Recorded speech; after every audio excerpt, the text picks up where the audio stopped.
prvo misli gospod Hojs pošiljati vojake po ulicah Ljubljane, po ostalih mest, potem pa je to samo še en dokaz, da bo ta vlada zelo trdno nadaljevala s temi svojimi avtoritarnimi težnjami. Danes lahko vidimo, odbor za finance odloča recimo o tem, kako bo podelil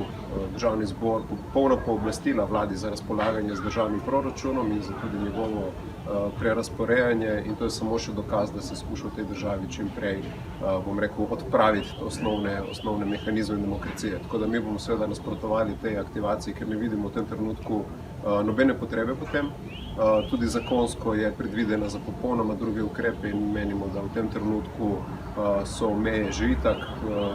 zaprte, neprodušno zaprte in tudi ustrezno varovane, tako da ni potrebe, da še vojake dodatno pošiljamo tja in na tak način še širimo ljudi, ki se zbirajo v manjših skupinah.